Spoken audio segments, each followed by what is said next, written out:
আসসালামু আলাইকুম। আজ আমি একটি ভিডিও তৈরি করব। ইলাস্ট্রেটর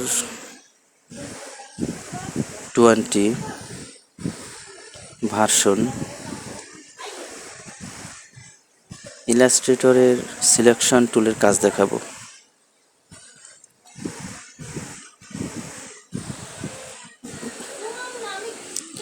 সিলেকশন টুল দ্বারা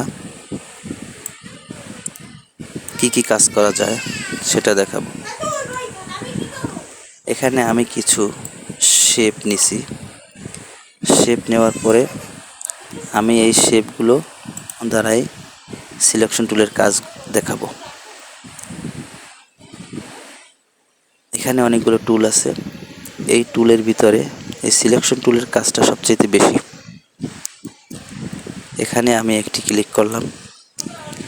ক্লিক করে সিলেকশন টুলটা নিলাম। এখন সিলেকশন টুল দ্বারা এই অবজেক্টগুলোকে আমি নাড়াচাড়া করতে পারি।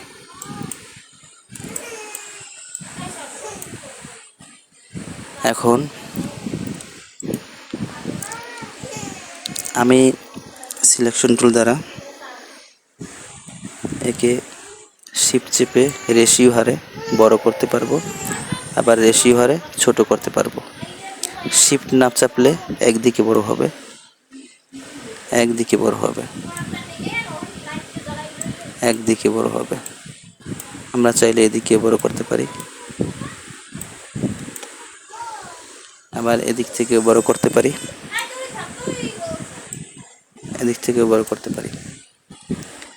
এখান থেকে আমরা বৃত্ত বানাতে পারি, আবার এখান থেকে চেপে ধরে রেক্ট্যাঙ্গেল তৈরি করতে পারি। শিফট চেপে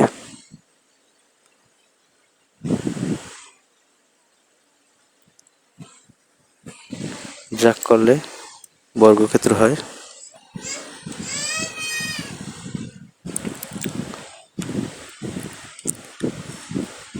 সিলেকশন টুল দ্বারা আমি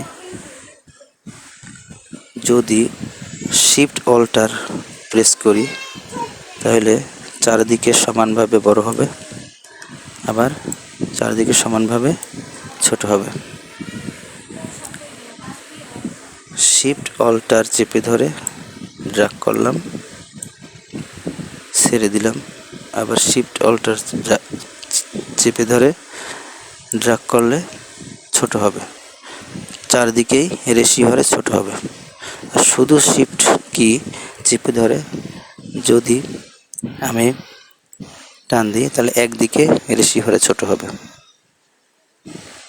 শিফট চেপে ধরে যদি একদিকে টান দিই তাহলে একদিকে ছোট হবে। শিফট অল্টার চেপে ধরে ড্র্যাগ করলে চারদিকে ছোট হবে, বড় হবে, আবার চারদিকে ছোট হবে।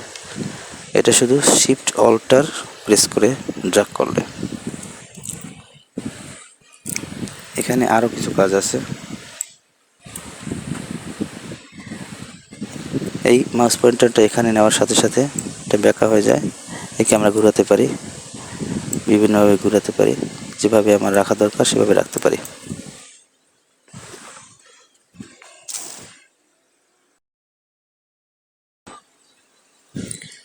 সিলেকশন টুলের আরেকটি কাজ আছে, এটা হচ্ছে direct selection tool. Direct selection টুলের কাজ হচ্ছে এগুলো যদি গ্রুপ করা থাকে তাহলে এই ডিরেক্ট সিলেকশন টুল দ্বারা যে কোনো একটিকে মুভ করানো যায়, নাড়াচাড়া করানো যায়।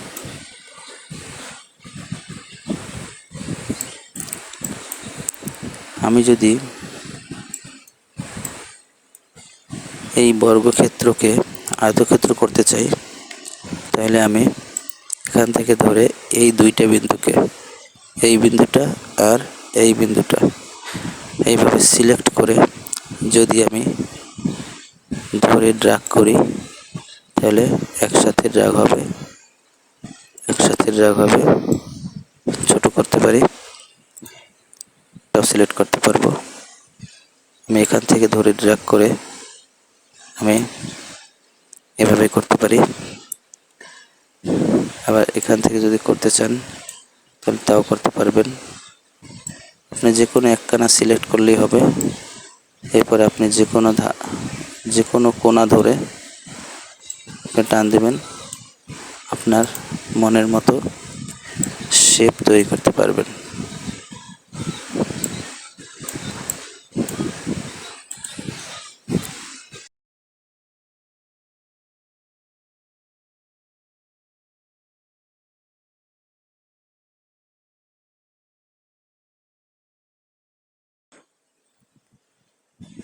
আমি আরেকটি শেপ এঁকে দেখাবো।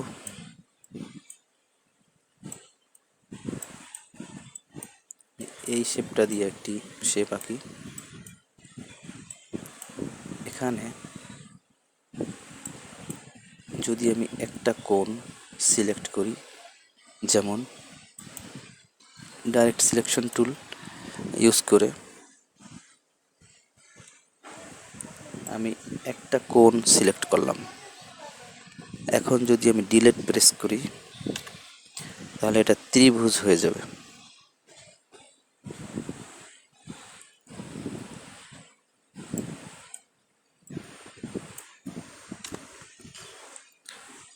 দুইটা কোণ সিলেক্ট করে ডিলিট প্রেস করলে একটা রেখা অবশিষ্ট থাকবে। সিলেকশন টুল এবং ডিরেক্ট সিলেকশন টুল দ্বারা কি করা যায় আপনারা এতক্ষণ দেখলেন। কষ্ট করে দেখার জন্য ধন্যবাদ। আশা করি আমার এই ভিডিওটা আপনাদের জন্য কিছুটা হলেও উপকারে আসবে। ধন্যবাদ আপনাদের সবাইকে।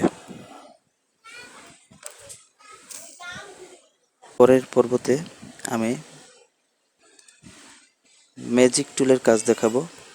ম্যাজিক টুলের কাজ কি সেগুলো দেখাবো। তারপর পেন টুলের কাজ কি সেগুলো দেখাবো।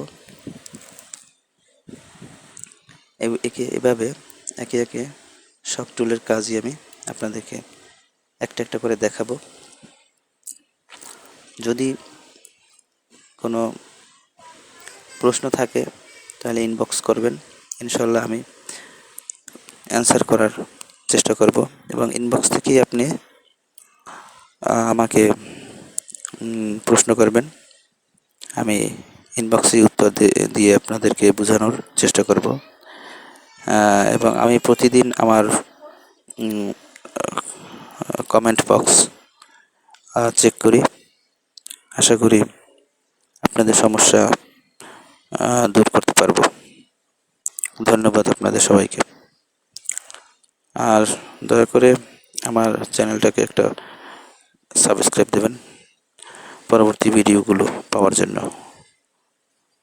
ধন্যবাদ।